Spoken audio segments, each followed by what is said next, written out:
औज़ु बिल्लाहि मिनश्शैतानिर्रजीम बिस्मिल्लाहिर्रहमानिर्रहीम। जो प्यास यूनिवर्सिटी का 2022 में जो 23 जुलाई को टेस्ट हुआ उसमें बहुत सारे 90 MCQs थे और नेगेटिव मार्किंग कोई भी नहीं थी। तो मैं आपको वो बताता चलूँ कि वो कौन से MCQs आए थे। तो एक तो हमारा एक MCQs आया था एंट्रोपी के रिलेटेड आया था और डेल एच एक MCQs था, उसमें हीट ऑफ एंथैल्पी हमने तकरीबन निकालनी थी। और दूसरा एक MCQs ये था कि हमने कार्बन डाइऑक्साइड के अंदर ग्रिग्नार्ड रिएजेंट को रिएक्ट करवाना है और कार्बोक्सिलिक एसिड, उसका ये ऑप्शन था, यानी कार्बोक्सिलिक एसिड बनना था।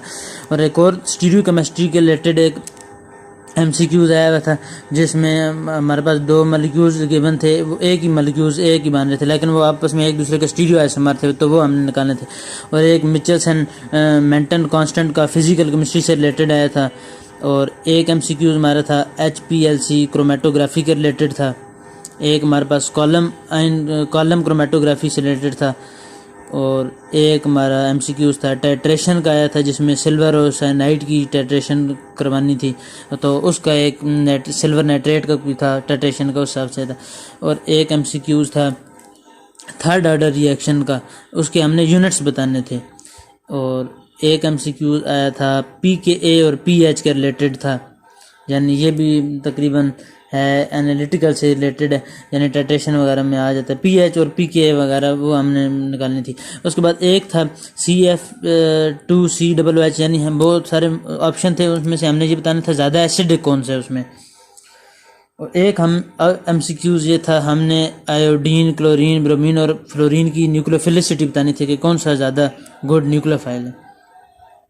और एक MCQs हमारा था कि ammonia is more basic more nucleophilic than water, या ammonia is less basic less nucleophilic than water, या ammonia is less basic and more nucleophilic than water, and ammonia is more basic and less nucleophilic than water. एक ये इसका था। एक हमारा पास था anthracene का कि एंथ्रासीन एरोमेटिक है या नॉन एरोमेटिक है।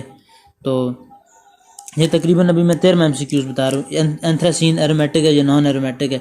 और उसके बाद हमने ये बताना था कि एरोमेटिक और नॉन एरोमेटिक कौन सा है, यानी साइक्लोप्रोपीनाइल कैटाइन, एक ऑप्शन ये था। और एक हमारे पास MCQs ये आया था, यानी बेंजीन है, उसके ऊपर एक मिथाइल लगा हुआ है, यानी जिस तरह हम कह सकते हैं कि टोलुइन है जैसे। और एक बेंजीन है, उसके ऊपर COONH2 लगा हुआ है, अमाइड जैसे कह सकते हैं। एक बेंजीन के साथ N जुड़ा हुआ है और N के साथ दो मिथाइल ग्रुप जुड़े हुए हैं। और एक में बेंजीन के साथ एस्टर जुड़ा हुआ है COOCH3, यानी ये एस्टर बन जाता है तकरीबन। और एक बेंजीन के साथ CCl3 जुड़ा हुआ है। तो हमने ये बताना था कि विच इज़, इनमें से जो ग्रुप लगे हुए हैं इनमें से कौन सा एक्टिवेटिंग कार्य है और कौन सा इसको डीएक्टिवेटिंग कार्य है। और विच इज़, और एक 15 MCQs अब मैं पहुंच चुका हूँ। विच इज़ मोर आयोनिक, हमने ये बताना था कि ऑप्शन 4 गिवन थे, उसमें से आयोनिक कौन सा ज़्यादा है, कौन सा ज़्यादा लग रहा है भाई आयोनिक है। तो NO2 कार्बन डाइऑक्साइड इस तरह। और एक अब 16 MCQs है, उसमें ये भाई कार्बन डाइऑक्साइड है सिमेट्रिक IR, उसमें हम बताना था कि इसमें जो सिमेट्रिक है वो IR एक्टिव होगा या IR इनएक्टिव होगा। ये ऑर्गेनिक स्पेक्ट्रोस्कोपी से आया है एक MCQ। 17वां MCQs एक है बियर लैम्बर्ट लॉ, उसके हिसाब से कोई एक MCQs आया था। ये एनालिटिकल केमिस्ट्री हम कह सकते हैं। तो ये जितने भी MCQs हैं डायरेक्ट इसी सीक्वेंस में नहीं आए थे, ये अलग-अलग सीक्वेंस में आए थे। तो और क्रोमेटोग्राफी में हमने ये बताना है कि क्रोमेटोग्राफी में हमारे पास एक MCQs 18वां ये कि क्रोमेटोग्राफी में सॉल्वेंट, हमने बताना था कि ये सॉल्वेंट जो प्रोग्रामिंग है, तो सॉल्वेंट प्रोग्रामिंग में क्रोमेटोग्राफी में जो सॉल्वेंट प्रोग्रामिंग है वो क्या चीज़ नहीं कर सकती, और मुख्तलिफ ऑप्शन थे फिर, यानी उसकी लिमिटेशन कह लें। इंक्रीज रेजोल्यूशन, वो रेजोल्यूशन तो जारी बात है ये कर सकती है। एक broad band of hydroxyl group appear हो जाता है, यानी उनमें से कौन सा है, इस तरह मुख्तलिफ। तो एक 19वां MCQs था del G = H - T del S, यानी हमने ये बताना था कि स्पॉन्टेनियस है या नॉन स्पॉन्टेनियस है। उसमें ये हमारे पास आया था, यानी क्या होगा तो इसमें वो होगा, यानी हमें पता चल गया कि डेल S जो है एंट्रोपी जो है वो जब पॉजिटिव होती है तो तब हमारे पास ये ओवरऑल जो G की वैल्यू है नेगेटिव में आ जाती है, तो वो रिएक्शन स्पॉन्टेनियस हो जाते हैं। और 20वां MCQs एक था जो है 20वां एमसीक्यू, एंथैल्पी जो है डेल एच वो हमने कैलकुलेट करनी थी। उसमें हमने फिजिकल केमिस्ट्री से रिलेटेड आ जाता है, एंडोथर्मिक और एक्सोथर्मिक रिएक्शन का कॉन्सेप्ट इसमें इस्तेमाल होता है। 21वां एमसीक्यू, हाइड्रोजन फ्लोराइड का बताना था एक्ट एज एसिड और बेस, यानी इसमें से हाइड्रोजन फ्लोराइड एसिड के तौर पर एक्ट करता है या बेस के तौर पर एक्ट करता है, और बेस के तौर पर कब एक्ट कर सकता है, यानी इस तरह मुख्तलिफ ऑप्शन थे। तो 22वां एमसीक्यू था dehydration is more easy in, यानी डिहाइड्रेशन ऑफ अल्कोहल जो है, प्राइमरी अल्कोहल जो है वो ज़्यादा डिहाइड्रेशन आसानी से हो सकता है, या सेकेंडरी अल्कोहल या टर्शरी अल्कोहल। और 23वां एमसीक्यू था एनंशियोमेरिक डेफिनेशन हमने बतानी थी, एनंशियोमेर की डेफिनेशन, और डाई स्टीरियो आइसोमर या स्टीरियो आइसोमर ये हमने बताना था, यानी ये स्टीरियो केमिस्ट्री से रिलेटेड आ गए। उसके बाद 24वां एमसीक्यू है वो इनऑर्गेनिक से रिलेटेड, यानी पैरामैग्नेटिक है या डायमैग्नेटिक है। उसमें हमारे पास आ जाता है नाइट्रोजन आ जाता है, और नाइट्रोजन ऑक्साइड आ जाता है, कार्बन डाइऑक्साइड आ जाता है। तो इसमें से ये कोऑर्डिनेशन केमिस्ट्री के रिलेटेड है, इनऑर्गेनिक केमिस्ट्री, यानी ये पैरामैग्नेटिक हमने बताना था, पैरामैग्नेटिक कौन सा, डायमैग्नेटिक के रिलेटेड कौन सा। उसके बाद हमने ये बताना था कि एक और एमसीक्यूज था वो, इसमें ये था कि 3 बैंड ऑप्शन थे मुख्तलिफ, यानी इन विच बॉन्ड इज इंक्रीजिंग, यानी किस में बॉन्ड इंक्रीज हो रहे हैं। यानी एक हमारे पास जिस तरह NO से जब हम NO पॉजिटिव पे जाते हैं तो अब ऊपर लिखा हुआ था कि किस में बॉन्ड इंक्रीज हो रहा है, बॉन्ड आर्डर इंक्रीज हो रहा है। तो नाइट्रोजन, नीचे ऑप्शन थे नाइट्रोजन ऑक्साइड से जब नाइट्रोजन ऑक्साइड पॉजिटिव में जा रहा है, या ऑक्सीजन से O2 -2 पे जा रहा है, या कार्बन मोनोऑक्साइड से कार्बन डाइऑक्साइड में जा रहा है। तो इस तरह के ऑप्शन थे, यानी ये भी कॉन्सेप्ट आना चाहिए। उसके बाद 25 number MCQs bond and metal carbonyl, यानी मेटल कार्बोनाइल का बॉन्ड क्या होता है, order bond order metal carbonyl में 2 होता है या 1 होता है या बिलो 1 होता है, इस तरह ऑप्शन थे। उसके बाद 27 एमसीक्यूज है ज्योमेट्री, यानी ज्योमेट्री क्या है BIH3 की, यानी ये आप कह सकते हैं कि शेप और ज्योमेट्री हाइब्रिडाइजेशन वगैरह उसमें ये आ सकता कॉन्सेप्ट। 28वां एमसीक्यूज भी इसी के रिलेटेड था, यानी हाइब्रिडाइजेशन के रिलेटेड, यानी कौन सी हाइब्रिडाइजेशन होगी, DsP2 होगी या sp2 होगी या sp3, कोई एक मॉलिक्यूल की मत हमने ये बताना था उसका। और एक ऑप्शन ये था कि निकल, 29वां एमसीक्यूज में मैं पहुंच चुका हूँ कि निकल टेट्राक्लोराइड है और निकल टेट्रासायनाइड है और लेड टेट्राक्लोराइड है और लेड टेट्रासायनाइड है। तो इसमें से sp3 कौन सी होगी। और उसके बाद निकल टेट्राक्लोराइड की यानी कौन सी होगी। उसके बाद 30वां एमसीक्यू है 30, यानी कॉपर साइनाइड में, उसके हवाले से कोई एक एमसीक्यूज था वो अभी मेरे ध्यान में नहीं है, यानी कॉपर साइनाइड के हवाले से कोई एक एमसीक्यूज आया था। उसके बाद 31 lead +4 is more easier than lead +2, यानी हमें पता है कि आयोनाइजेशन एनर्जी पहली जो होती है +1 निकालना वो आसानी से निकल जाती है, लेकिन जिस तरह हम +2 करते हैं वो और ज़्यादा मुश्किल से निकलती है, +3 करते हैं वो और ज़्यादा। लेकिन लेड का एक एक्सेप्शन केस बाज़ को आ जाता है, तो लेड +4 जो होती है वो मोर ईजियर होती है +2 से। एक एमसीक्यू इसके वाले से आया था। 32 नंबर एमसीक्यू, उसमें हमारे पास कोई एक था वो मैं बता चुका हूँ, BIH3 यानी DsP2 BIH3 की हाइब्रिडाइजेशन क्या होगी। और एक एमसीक्यूज है 34 नंबर ऑक्सीडाइजिंग एजेंट और रिड्यूसिंग एजेंट के वाले से था। तो ये manganese dioxide act as a, यानी जब हम HCl से क्लोरीन में जाते हैं तो उसमें मैंगनीज डाइऑक्साइड जो है ये किसके तौर पर एक्ट करता है, ऑक्सीडाइजिंग एजेंट के तौर पर एक्ट करता है या रिड्यूसिंग एजेंट के तौर पर एक्ट करता है। 35 नंबर एमसीक्यूज ये था which is act as a both oxidising agent and reducing agent, यानी कौन सा ऑक्सीडाइजिंग एजेंट के तौर पर एक्ट करता है और कौन सा रिड्यूसिंग एजेंट के तौर पर एक्ट करता है। यानी हाइड्रोजन या मैंगनीज डाइऑक्साइड या H2O2 कौन सा रिड्यूसिंग एजेंट के तौर पर एक्ट नहीं करता, इसमें से मुख्तलिफ ऑप्शन थे। 37 नंबर एमसीक्यूज, यानी पोटेशियम फेरोसाइनाइड जो है उसमें आयरन के ऊपर +3 चार्ज है।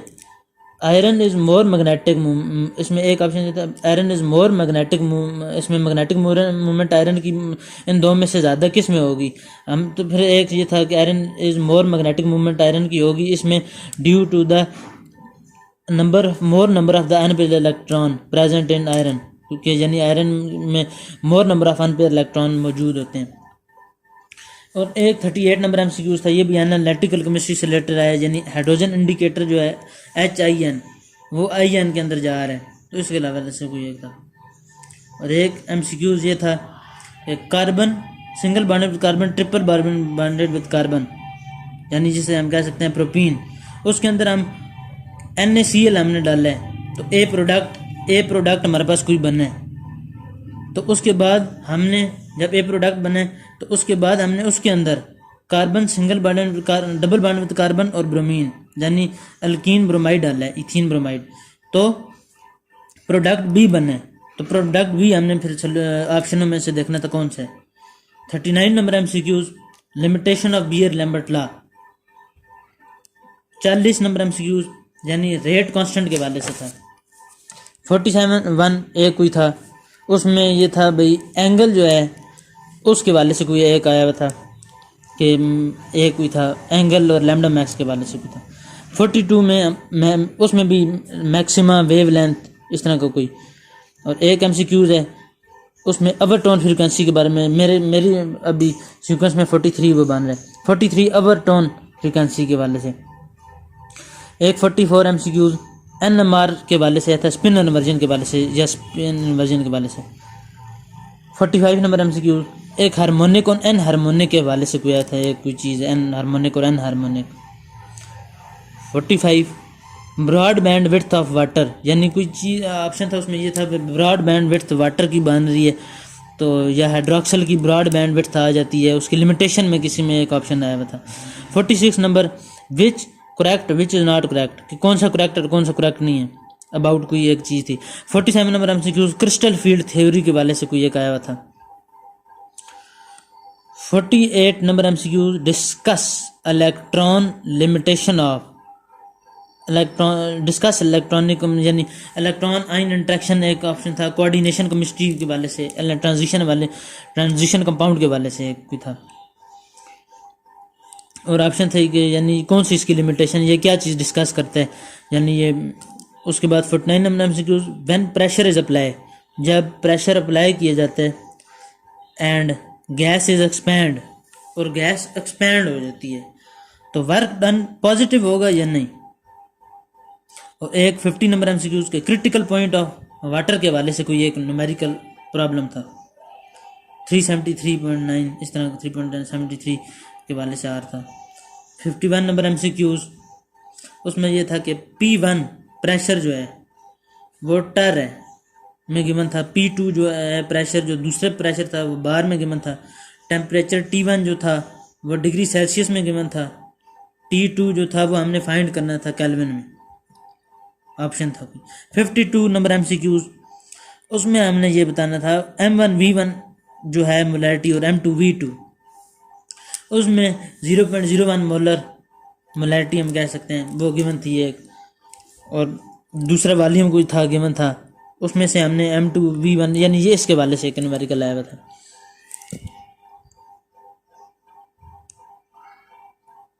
53 नंबर MCQs 1:1 कोई एक ऑप्शन था जिस तरह, यानी एक एसीटोन था CH3 COOCH3 वो गिवन था, और एक गिवन था CHCl2, हमने इसके अंदर डालना था CdCl3 दोनों के अंदर।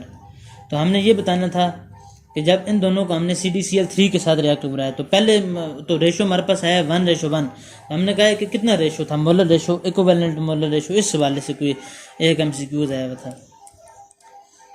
54 number gases have more potential than ice, एक इस वाले से कोई आया हुआ था कि गैस का जो है पोटेंशियल आइस से ज़्यादा है, gas has less potential than ice water का, और ऑप्शन है कि ये गिवन था कि cannot be distinguished due to phase difference, उसमें ये भी एक ऑप्शन आ रहा था। एक 55 number MCQs adiabatic has temperature constant, जो एडियाबैटिक कर्व होती है उसमें क्या चीज़ होती है, which statement of adiabatic is correct, कौन सी करेक्ट है, उसमें फिर ऑप्शन था उसका टेम्परेचर कांस्टेंट होता है, या हैज़ उसकी हीट एक्सचेंज होती है, या हैज़ इंटरनल एनर्जी चेंज होती है या कांस्टेंट रहती है, इस बात से। 56 number MCQs force exchange field effect इस तरह का कोई आया था, यानी ऑप्शन ये गिवन था कि फोर्स एक्सचेंज होती है इन कोऑर्डिनेशन केमिस्ट्री या ट्रांजिशन के बारे से, यानी फोर्स एक्सचेंज होती है या फील्ड इफेक्ट होता है, इस तरह, या इलेक्ट्रॉन इफेक्ट होता है इस तरह की होती है। 57 lower down by adding catalyst, यानी एक्टिवेशन एनर्जी जो होती है वो लोअर डाउन हो जाती है कैटलिस्ट क्या करने से, टेम्परेचर बनाने से या कैटलिस्ट को ऐड करने से या दोनों काम करने से। तो एडिंग कैटलिस्ट था क्योंकि सारी बात है टेम्परेचर बनाने से एक्टिवेशन एनर्जी कम तो नहीं होती, वो क्रॉस बैरियर को क्रॉस कर लेती है, लेकिन यह है कि कैटलिस्ट से एक्टिवेशन एनर्जी कम हो जाती है। 58 अब आ जाती है 58 नंबर एमसीक्यूज मैं आपको बता रहा था कि उसमें रेट कांस्टेंट के वाले से था, यानी ए से कोई, ये मिचेलसन मेंटन कांस्टेंट का ये एमसीक्यूज है, मिचेलसन मेंटन कांस्टेंट का, यानी ए से जब प्रोडक्ट बी बन रहा है और बी से प्रोडक्ट सी बन रहा है तो फिर ऑप्शन थे उसका रेट कांस्टेंट क्या था, -k/b/k(t) है या -k(a/k), इस तरह मुख्तलिफ ऑप्शन है, वो थ्योरी आप देख लें तो पता चल जाता है। 59 number MCQ del G = del H - T del S, इसमें मैं बता दूँगा स्पॉन्टेनियस होती है, del S जब 0 से बड़ी होगी तो तब जारी बात है del G नेगेटिव होगी तो फिर वो स्पॉन्टेनियस रिएक्शन होगा।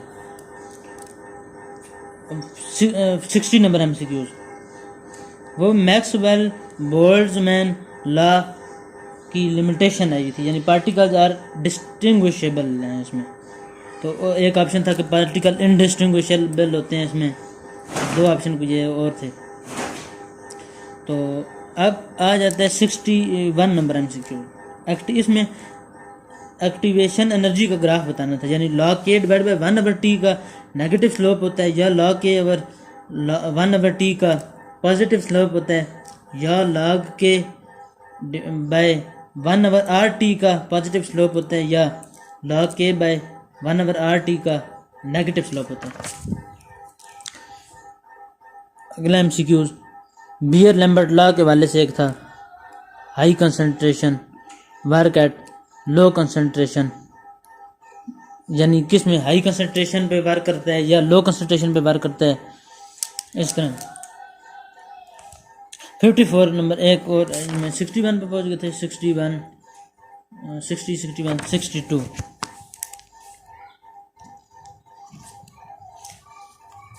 तो वो बियर लैम्बर्ट लॉ के बारे में। इट कंज्यूम्स एक और था,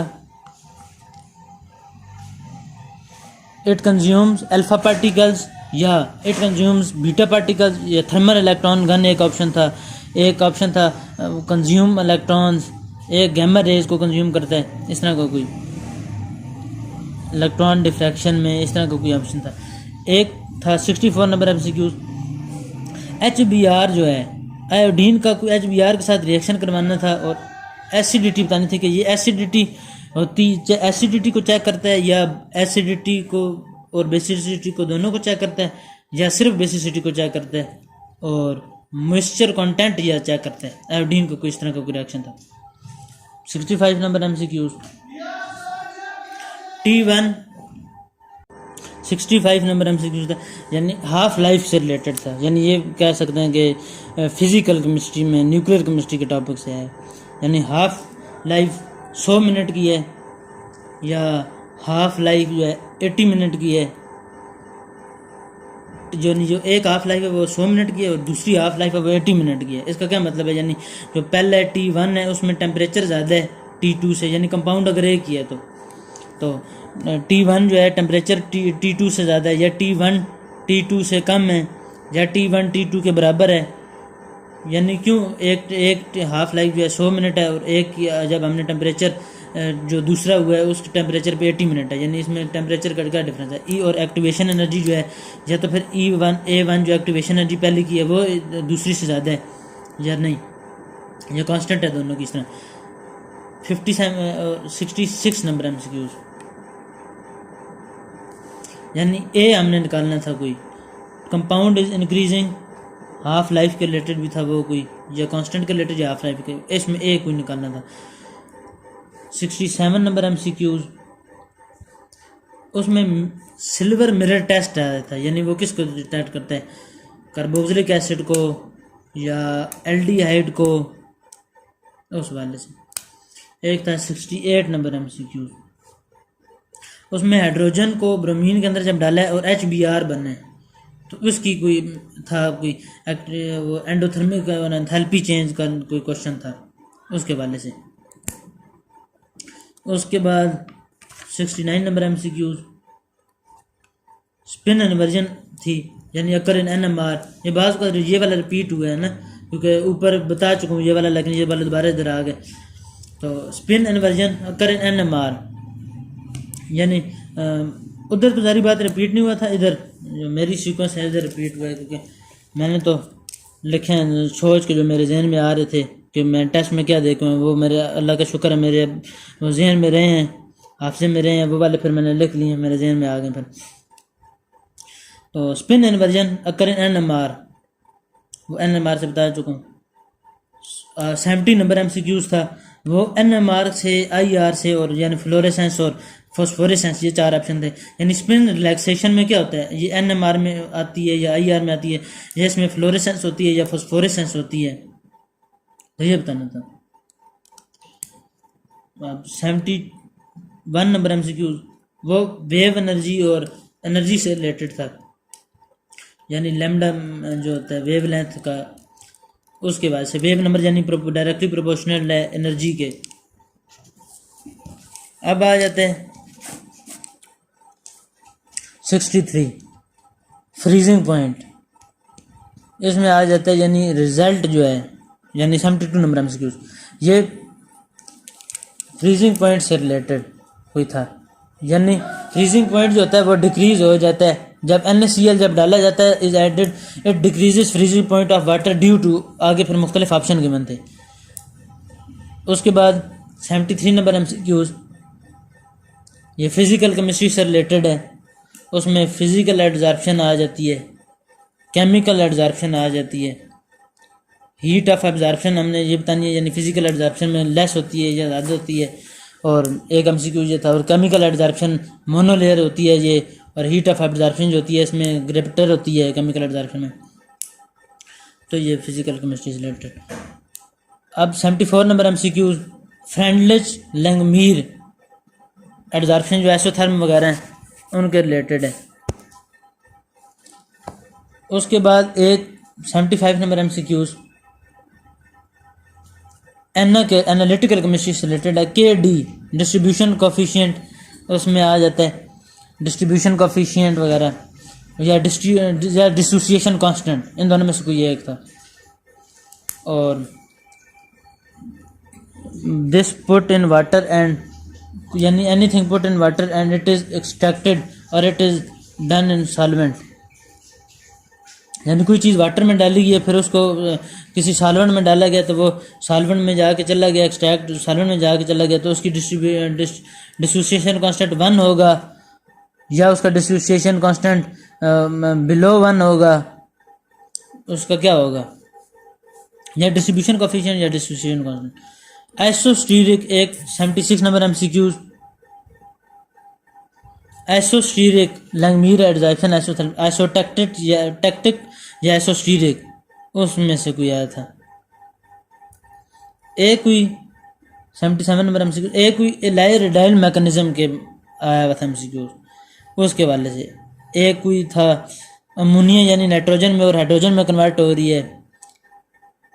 और एक एमसीक्यूज था यानी सल्फर डाइऑक्साइड के अंदर ऑक्सीजन डालें तो सल्फर ट्राइऑक्साइड बन जाती है।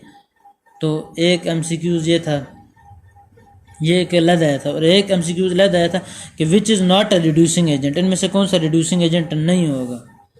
फिर उसमें से सारी बात है, एक ऑप्शन गिवन था सल्फर ट्राइऑक्साइड, एक मैंगनीज डाइऑक्साइड, एक हाइड्रोजन पर ऑक्साइड, और एक शायद में भी वाटर या हाइड्रोजन, इन दोनों में से कोई हो। तो उसमें से हमने बताने थे यानी कौन सा रिड्यूसिंग एजेंट नहीं है। अब 78 नंबर एमसीक्यूज मिचेल्सन मेंटन कांस्टेंट के वाले से था,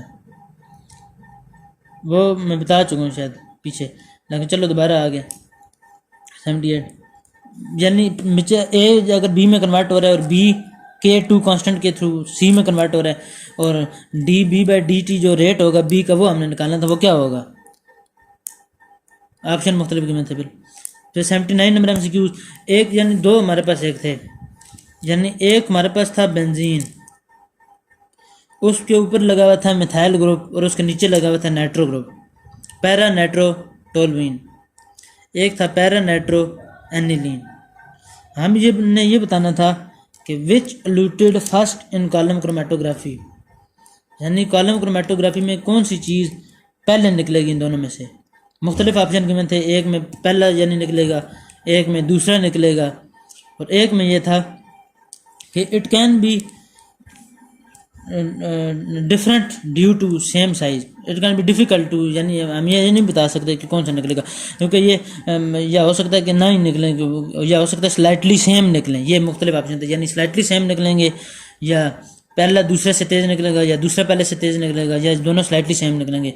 और एक तो ये था कि दोनों के सेम साइज़ है और सेम एरिया है, गेयर हैं, तो इसलिए दोनों का डिफ़िकल्ट है निकलना, यानी डिफ़िकल्ट है। और 80 नंबर MCQ, यानी एक ये था कि एस्टर को जब हम, कोई एस्टर था कोई, उसको जब हमने हाइड्रोजन साइनाइड के अंदर फ़र्ज करो डाला तो सायानोहाइड्रिन बन जाता है, और उसमें से हम क्या करें तो हाइड्रोजन रिमूव हो जाएगी, तो फिर क्या निकलेगा बीच में, इमीन बन जाएगा या अमाइन बन जाएगा या अमाइड बन जाएगा। तो मुख्तलिफ चीज़ें थी, उसमें से क्या बनेगा।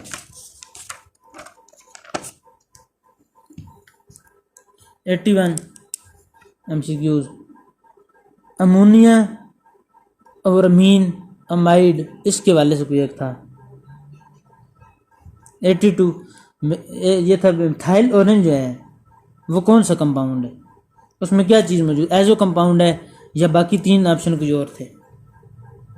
83 यानी फ्यूरान एक था, फ्यूरान, उसके अंदर एक पेरिसाइक्लिक रिएक्शन टाइप कोई था, फ्यूरान के अंदर हमने डाइईन डाली, अल्कीन डाली, तो वो दोनों आपस में पेरिसाइक्लिक के थ्रू साइक्लो एडिशन ऐड होगी, लेकिन एक कार्बन डाइऑक्साइड या वाटर इन दोनों में से कोई एक चीज़ निकली है, तो फिर वो क्या बनेगी, वो 4+2 साइक्लो एडिशन बनेगी, या वो cheletropic 4+2 cyclo addition plus cheletropic addition, आप एक ऑप्शन ये था, या 2 cheletropic addition plus 4 cyclo addition reaction. ये कौन सा यानी रिएक्शन हुआ है, पेरिसाइक्लिक रिएक्शन, ये आ जाते हैं, उसमें आ जाते हैं साइक्लो एडिशन, पेरिसाइक्लिक, ऑर्गेनोकेमिस्ट्री रिलेटेड है ये रिएक्शन। उसके बाद 84 पॉलीमर केमिस्ट्री से आया था, यानी पॉलीमर के रिलेटेड है। पॉलीमर जो होता है उसका, यानी पॉलीमर की जो वेट है वो ग्रेटर होता है than average molecular weight of polymer, इस तरह था। तो उसके बाद 85 polychromatic concentration, Beer Lambert law की यानी लिमिटेशन थी, यानी ये क्या करता है, पॉलीक्रोमैटिक की कंसंट्रेशन इसमें बताता है, या एनालाइट की कंसंट्रेशन हाई होती है, या स्कैटरिंग ऑफ एनालाइट होता है, इस तरह, यानी क्या चीज़ होती है। और एक था 86 S8 सल्फर 8 का बताना था, यानी S का सल्फर में, S8 में जो S8 जो केज है, सल्फर का केज है, ये इनऑर्गेनिक केमिस्ट्री से रिलेटेड है, यानी सल्फर का जो केज है S8, उसमें जो सल्फर के केज वगैरह, S8 में जो सल्फर का ऑक्सीडेशन नंबर क्या है और उसका कोऑर्डिनेशन नंबर क्या है। तो ऑक्सीडेशन नंबर ऑप्शन के +6 है और +2 है, या 0 और 2 है, या +2 और +6 है, इस तरह। 87 ऑक्टाहेड्रल, ये कोऑर्डिनेशन केमिस्ट्री का इनऑर्गेनिक से रिलेटेड है। ऑक्टाहेड्रल, टेट्राहेड्रल और स्क्वायर प्लेनर, ये तीन, इनमें से किसी एक ऑप्शन गिवन था, और ये था कि इसकी 2TGE4, ये इसमें लिखना था, यानी ऑक्टाहेड्रल का या टेट्राहेड्रल या स्क्वायर प्लेनर, इनमें से किसी एक आया हुआ था, और 4 ऑप्शन गिवन थे, T2GE4, T2GE6, या और 2 ऑप्शन और थे इनमें से, यानी उन्होंने बताता था कि इसका टेट्राहेड्रल में क्या सिंबल है, इसमें क्या कौन सा होता है। क्रिस्टल फील्ड थ्योरी में जो होता है, क्रिस्टल फील्ड थ्योरी यानी इनऑर्गेनिक में। और 87 कार्बन और ऑक्सीजन का आपस में क्या बॉन्ड है, कार्बोनिल का या मेटल कार्बोनिल का, कार्बोनिल का बॉन्ड ऑर्डर क्या होता है, ये बताना था, 2 है या 1 है या क्या है। 89 या 88 दो एक रिएक्शन गिवन था, यानी उसमें एक रिएक्टेंट ए की 491 एनर्जी थी, रिएक्टेंट बी की 136 एनर्जी थी, और वो फिर कन्वर्ट हो रहा था, तो जो प्रोडक्ट था उसमें 336 एनर्जी बन रही थी। तो और साथ ज़री बात है 491 और 136 करें तो वो ज़्यादा बनता है, 600 के करीब बनता है। और जो है साथ प्रोडक्ट में बन रही है उसकी 336 एनर्जी है। तो ज़री बात है law of conservation of mass और एनर्जी देखा जाए तो प्रोडक्ट की जो एनर्जी है वो साथ और भी आएगी, तो और भी एनर्जी प्रोडक्ट के आगे आएगी प्लस में, तो 336 प्लस 200 इतने की बन रही। तो ये जो 200 है ये हमने न्यूमेरिकल गिवन था, ये हमने निकालनी थी, ये हीट ऑफ एंथैल्पी के तौर पर थी ये। तो ये ज़ाहिर बात है एक्सोथर्मिक रिएक्शन बन रहा है, इसमें ये भी पता जा रहा है। और हीट जो एनर्जी है वो रिलीज़ हो रही है। तो ये एक MCQ था, ये कह सकते हैं कि एंडोथर्मिक और एक्सोथर्मिक से आया है, फिजिकल कम्युनिटी से रिलेटेड थर्मोडायनेमिक चैप्टर जो है ख़ास तौर पर। और एक MCQ था IR जो है उसमें जो वेव नंबर होता है IR में, स्पेक्ट्रोस्कोपी में, ऑर्गेनिक स्पेक्ट्रोस्कोपी से रिलेटेड है IR में, यानी ये वेव नंबर जो है वो डायरेक्टली प्रोपोर्शनल होता है फ्रीक्वेंसी के, और वो डायरेक्टली प्रोपोर्शनल होता है एनर्जी के। इस तरह का MCQ था। एक ये था कि ज़ीरो पोटेंशियल अगर हो यानी V = IR, यानी एक गिवन था यानी ज़ीरो पोटेंशियल हो तो then there is infinite resistance. तो हमारे पास ये MCQ था कि इनफाइनाइट रेजिस्टेंस होती है। और कोई था, और एक MCQ ये था कि C2 गिवन था और एक DXY था कोई। उसके बाद एक MCQ ये था कि एक इंडक्टिव इफेक्ट था, एक रेजोनेंस इफेक्ट था, एक मीजोमेरिक इफेक्ट था। हमने ये बताना था कि स्पेस से रिलेटेड कौन सा है। तो स्पेस से रिलेटेड मीजोमेरिक इफेक्ट होता है, क्योंकि रेजोनेंस इफेक्ट और मीजोमेरिक इफेक्ट में डिफरेंस यही है, रेजोनेंस जो होता है उसके जो मीजोमेरिक जो होता है वो रेजोनेंस ही होता है, लेकिन जब स्पेस में हम यूज़ करते हैं, या रेजोनेंस जो होता है इस तरह, इन दोनों में से कोई था रेजोनेंस और मीजोमेरिक में जो स्पेस से रिलेटेड है, वो हमने बताना था। एक था इलेक्ट्रिक फील्ड की डिफ्रैक्शन की थी, इलेक्ट्रिक फील्ड डिफ्रैक्शन। एक लॉ की लिमिटेशन थी on less factor, on less factor option ये था, ऑन लेस फैक्टर, ये लेस फैक्टर्स पर डिपेंड करती है। और एक था ये जब NaCl को जब पानी में डाला जाए तो वो डिसोशिएट हो जाते हैं, तो व्हेन, और ये फ्रीजिंग पॉइंट का ऑफ द वाटर, यानी फ्रीजिंग पॉइंट वाटर का फ्रीजिंग पॉइंट कम हो जाते हैं। और एक बिस्मत के वाले से कोई एक MCQ आया हुआ था। एक MCQ hydrogen is equal to 2px orbital, एक हाइड्रोजन गिवन थी और साथ लिखा हुआ था कि 2px ऑर्बिटल, तो वो तो MCQ हो ही नहीं सकता था, यानी 2px वाला MCQ तो यानी मुख्तलिफ था ना कि इनमें से कौन सा नहीं हो सकता। ज़ाहिर बात है 2px वाला नहीं हो सकता, क्योंकि हाइड्रोजन में तो 2px ऑर्बिटल होती ही नहीं है, हाइड्रोजन में तो खाली s ऑर्बिटल होती है, 1s2 2 हाइड्रोजन होते हैं। तो एक MCQ था वो आयोडो फॉर्म के वाले से था, यानी इथेनॉल के अंदर हम क्या डालें तो आयोडो फॉर्म बन जाती है। और उसमें एक ऑप्शन था यानी पोटेशियम आयोडाइड और NaOH डाल लो, या पोटेशियम आयोडाइड और KOH डालो, या सोडियम आयोडाइड और पोटेशियम हाइड्रोक्साइड डाल लो। इस तरह के मुख्तलिफ ऑप्शन है आयोडो फॉर्म के वाले से। एक एनालिटिकल केमिस्ट्री के वाले से एक MCQ था रैंडम एरर के वाले से, कि एक था कि ब्लैंक टाइट्रेशन, जब हम ब्लैंक गलत ले रहे होते हैं, या मिस्टेक से हम या कॉम्प्लेक्सोमेट्रिक टाइट्रेशन में वॉल्यूम जो होता है वो हम पहले ही ले लेते हैं, अर्लियर ले लेते हैं, ऑब्जर्वेंस कर लेते हैं, वो अर्लियर लिख लेते हैं। या पिपेट के वाले से था, यानी पिपेट में कोई मसला है।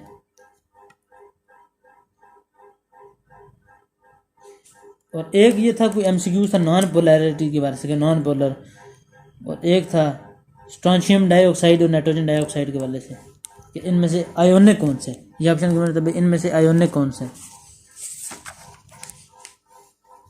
और एक हाइड्रोजन फ्लोराइड के वाले से था, यानी हाइड्रोजन फ्लोराइड ज़्यादा एसिडिक कौन सा, हाइड्रोजन फ्लोराइड कब एक्ट एज एसिड और बेस।